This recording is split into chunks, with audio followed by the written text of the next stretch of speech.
All right, today on Trek Wars, we're going to be taking a look at the fleet size of the Federation during the Dominion War. Now, I'm going to be honest with you guys, this one was surprising to me. The information I've gotten, I will share with you guys, and the fleet dynamics are slightly off than what I was expecting, and we'll talk about why that is, and we'll give you an explanation, because now I know why the Federation fleet looks the way it does. And with that being said, let's engage. All right, so to get an understanding of what kind of ships are out there and what our fleet's going to look like, we're going to be looking at the Federation right before the Dominion War took place. So, with that being said, there are a lot of different ships out there, and so we're going to start going through them, and we're going to have an explanation of these ships and why they have as many as they do, or as few as they do. With that being said, let's get started. All right, with that being said, the first ship we're going to be looking at is the Miranda class. Our first starship is the Miranda class cruiser from 2271. Starfleet has 646 of these starships. Now, this ship is one of the most common ships in Starfleet and one of the oldest. It is the workhorse of Starfleet. There are several different variants, some for deep space exploration, some for supplies, some are medical ships, some are combat oriented. But the Miranda is one of the most common ships in the Federation. Next, we'll be looking at the Constitution class. It's a heavy cruiser of the 2271s. Now, this is the Rift class. There are 55 of these ships left in Starfleet. They do a lot of deep space exploration. Now, there are two other variants of this starship, and each variant has 6 ships. Now, I'm not going to bother showing them because they're not that relevant, but these ships are basically going to just be doing exploration. They're pretty old, but they have been enhanced with more advanced sensor systems than they originally had, but that is pretty much their primary purpose. All right, so the Constitution 1-cell variant known as the Genghis class. This is a destroyer, was also built 2272. The number in service during the Dominion War is 55. So this is a destroyer. It's an old destroyer using around the same technology as the Constitution class. So quite interesting. So right off the bat, we have almost 200 old ships. All right, so the Constellation class, this was a ship that was designed to take the place of the Excelsior, started in 2284. There are 68 of these starships, so that's not as many as you would think. Obviously, it didn't take the place of the Excelsior as was planned, so production line is kind of slow. It is a little bit newer than the Constellation class starships, the Mirandas, but it's in that same ballpark. All right. All right, so the Nangira class light dreadnought, date entering service is 2358. Number constructed, only 9. So this makes sense. This ship was really only designed to tweak some of the technology for the Galaxy class project. So it never went into mainstream. Only a few were built. Next on our list is the Ambassador class heavy cruisers constructed in 2338. You can see the Federation had a significant amount of these large cruisers. There were at least 26 of them during the Dominion War. So this ship obviously was being constructed for quite a while, because 26 of these ships during that time period is rather impressive. All right, so next on our list is the Freedom class scout ship. More of a defender. But star date in service is 2355. There are 30 of these starships. So this ship was also planned on to start to relieve the aging Excelsior class to do duties, and it was at more modern technology. The design did not really do exactly what was planned. There were issues with it, just like the other Ambassador variants. And so its production line was cut short. All right, so next on our list is given the New Orleans class frigate. This was constructed in 2340 and retrofitted in 2360. There are 451 of these starships. So this starship was the very first starship constructed in the Galaxy class project. One of the really interesting things about this, one of the main reasons why there are so many of these ships in Starfleet, it's not because it's so great and performs so well. It does perform pretty well, but it's because most of your shipyards cannot construct a lot of your larger, more advanced starships. So depending on the type of space dock you're using, it's either Type 1, Type 2, Type 3, Type 4. So phasor array Type 10s is what this ship carries, is a Type 4. So was it being built only at Type 4 facilities? There's no way, because the amount of these ships is so significantly high. So that means at some point they had to have upgraded some of the Type 2s and Type 3 stations to be able to produce Type 4 weaponry. And so because this ship is mostly Type 3 generation technology with maybe a little bit of Type 4 here and there, but for the most part, it would be a Type 3 generation. So what I think happened is the Federation upgraded Type 3 facilities to have Type 4 weaponry. And what I mean that is they can produce Type 4 weaponry. And that would explain why there's so many of these ships, is because from a combat perspective, they're pretty good. And from a technological perspective, they're mid-class. So it makes them a pretty easy ship to construct. They were also being constructed before, obviously, the new generation of anti-Borg ships are created. And that's why the numbers are so high. So next on our class is the Springfield class frigate of 2350. There were only 22 of these ships created. This ship was testing some more modern technology. Overall, its performance level is adequate. It wasn't spectacular. It was just doing simple jobs of bringing mostly cargo from one place to another place, did deep space exploration. The ship did not really work out as well as Starfleet wanted it to, so it wasn't built in masses, and especially after the attack of the Borg, this ship was decided to be cut and was no longer under production, so kind of inadequate. So next on our list is the Oberth class Research Scout. It entered service in 2277. The number is 66. Now, there used to be hundreds of these ships in Starfleet, but they've all been decommissioned because, honestly, they're not very powerful. They're relatively small and weak. But the science variants were upgraded with more modern technology, and they were used as mobile hospitals, mobile science centers, and they're just doing general purpose work for Starfleet. Now, overall, not a very impressive ship and should be replaced. So next on our list is the Cheyenne class fast cruiser. It entered service in 2354. The number constructed is 45. So there's a pretty decent amount of these ships. They're relatively good. They have pretty good torpedo barrages. They've got some modern technology on them, but once it came down to it, they stopped production after the introduction of the Borg, so they didn't really have a very long life. Now, one of the most common ships in Starfleet is the Excelsior class heavy cruiser. It was constructed in 2285. The number constructed is 422. Now, there is some information about the Excelsior class. The Excelsior class has been around for a very long time and is one of the most efficient designs Starfleet had ever come up with. And it has existed all the way up to the point where they were building the Intrepid. So the number of 400 is probably not correct. When I looked up my original research, it was not giving me any number, and so I had to use secondary resources, and the 420 number that we were seeing is actually what was constructed during Kirk's era. Now, we know that they continued during the Golden Era, even during TNG, and then it continued into even Voyager's era. So I would estimate that we could see as many as 800 of these ships in Starfleet. And they are going from low class all the way to modern.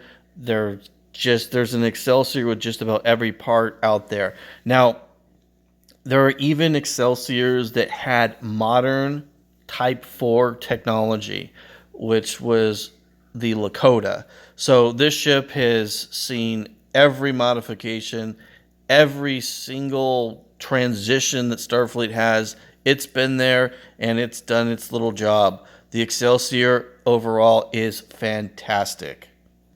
All right, so next on our list is the Curry-class cruiser carrier. Now, its original service date is 2360, and there are 6 of these.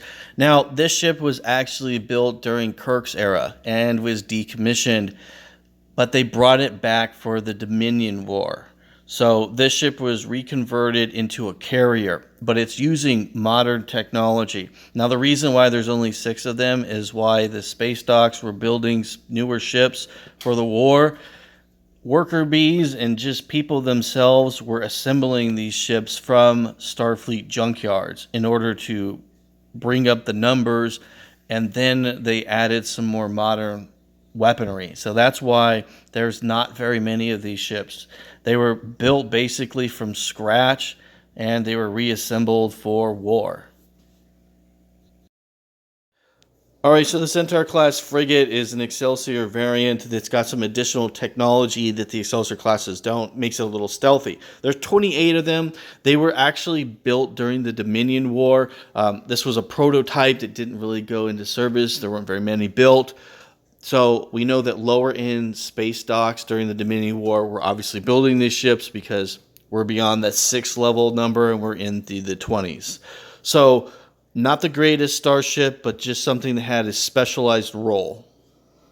All right, and everybody knows the Galaxy class. So it's a heavy cruiser constructed in 2357, number constructed 16. So these ships are very expensive, high technology, and took a long time to construct. There are some variants of these that were not having all the specialized tools and subsystems that the most variants had during the Dominion War.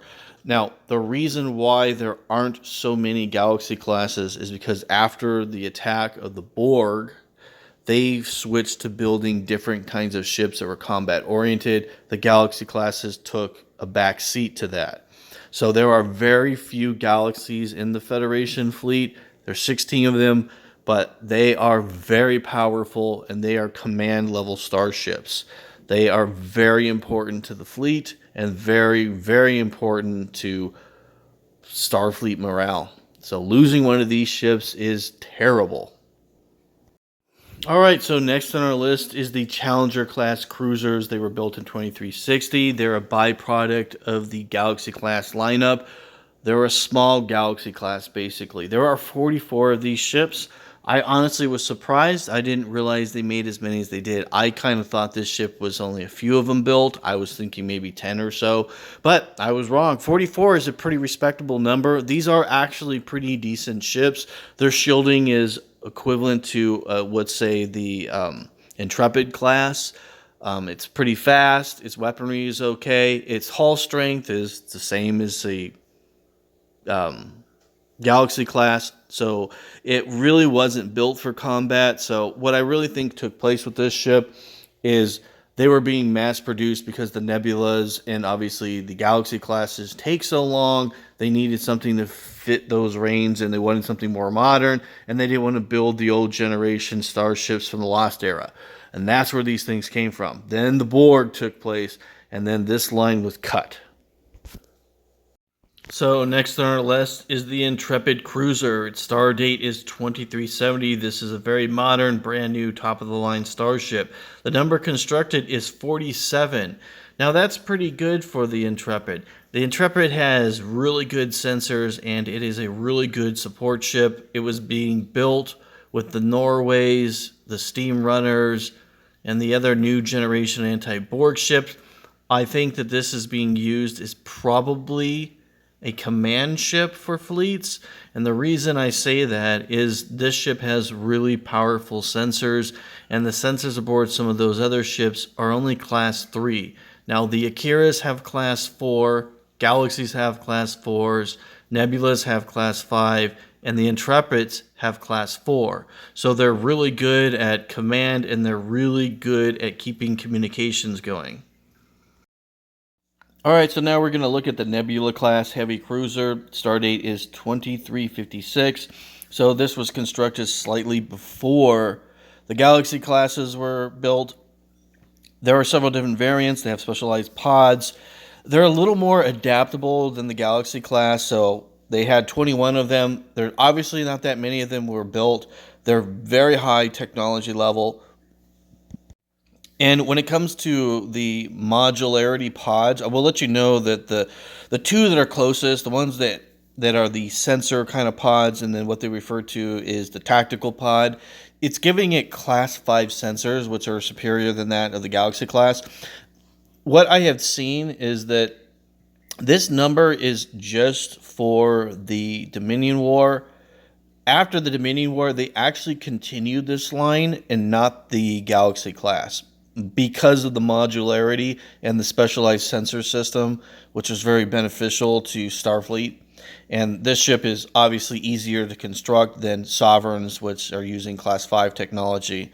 So, pretty interesting history with the Nebula class. I didn't know the Nebula class was being constructed after the Dominion War. I thought it was stopped by, like, the Galaxy class, but apparently not.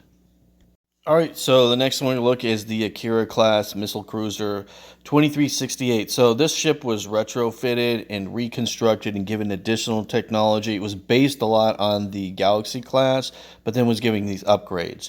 So there were 31 of them, so that's pretty impressive because when you look at the Akira that we know, I mean, it had really advanced weaponry aboard it, and it was pretty much all using Class 4 technology with a little bit of Class 3. Now, we all know the USS Defiant is a heavy escort. It's not an escort ship. It's a straight-up warship. It was built in 2372 for the Borg. This design had lots of flaws, was never mass-produced because of those flaws. They started to build a few during the Dominion War just because the Defiant had such a good record.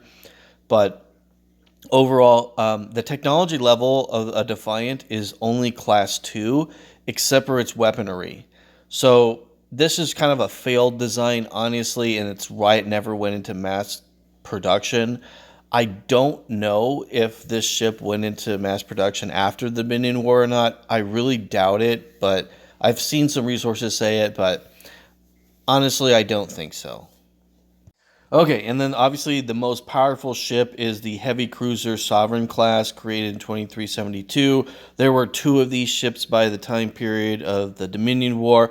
I have heard and seen information out there saying that there were maybe 6, but there are 2 that we know for sure. Obviously, is the Enterprise, and then its sister ship, which I don't know what the name of it is. I'm just going to go with 2, maybe 6 at the high end, but I believe that there are 6 of these ships, but I believe that the other 4 were created after the Dominion War.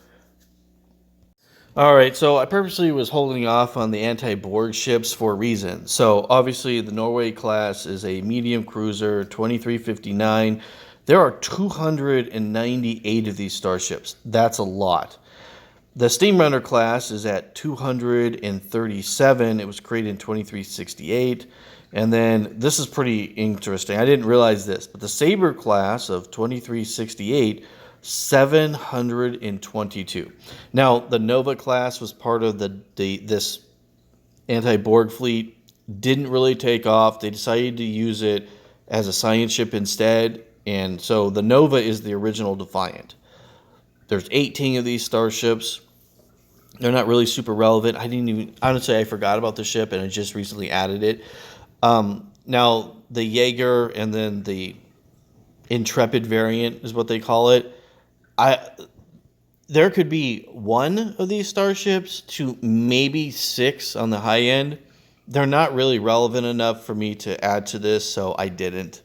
Now, there are obviously other starships in Starfleet that are, really, really low scale that didn't really have that much of an impact. I didn't really add them. It would just take too long. So there are additional ships that are on this list, and if they're not on this list, it's because they really weren't relevant.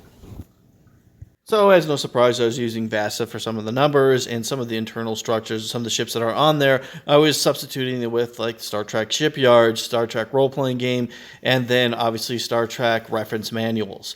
So, there you guys go. So, if you're interested in where the information is coming from, there it is.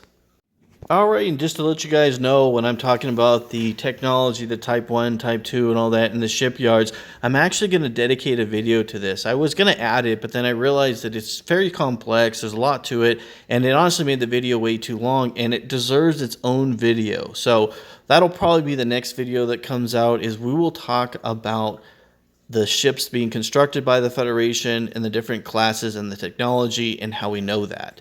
And with that being said, let's now take a look at the size of the Federation. Alright, so during the Dominion War, Starfleet had around 3,388 ships that were capable of war.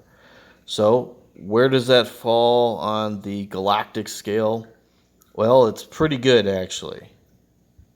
Now, we did this with the Romulan fleet, and it's 3,501. But a vast majority of that was scout ships. We know that the fighting ship capabilities of the Romulans was only 1,423. So let's just kind of compare the two. So Starfleet has 3,388. We know that the Romulan Star Empire has 3,501. But we know that the Romulan Empire has over 2,000 scout ships. Those don't really count, honestly. So when it comes to fully fighting ships, it's 1,423. So they're being dwarfed by the Federation. Now, some people might be saying, well, what about the Romulan warbirds? They had a lot of them. There was 146 of them. If I took Starfleet and combined all their large ships from the Ambassador class, Galaxy, Nebulas, Akiras, and Sovereigns and put them together, there are 98. So the gap between capital class starships with the Federation versus the Romulans isn't as far as you would think.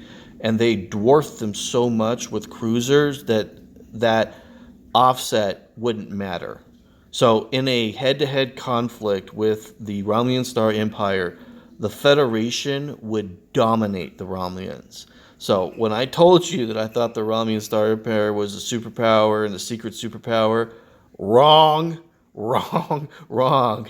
These numbers don't lie, and they would kick the crap out of the Romulans. Yeah, Romulans' fleet's more modern, but they just don't have the numbers. It's just not happening. So I thought this was pretty cool. This was pretty interesting. I hope you guys enjoyed this. Is there any class of ship that you thought should have been in here that I left out? And if so, what's the numbers, what's the class, and why did you think that ship would have been that important? With that being said, live long and prosper. Thank you for watching Trek Wars. If you like this material, please subscribe and make a comment. And with that being said, victory is life.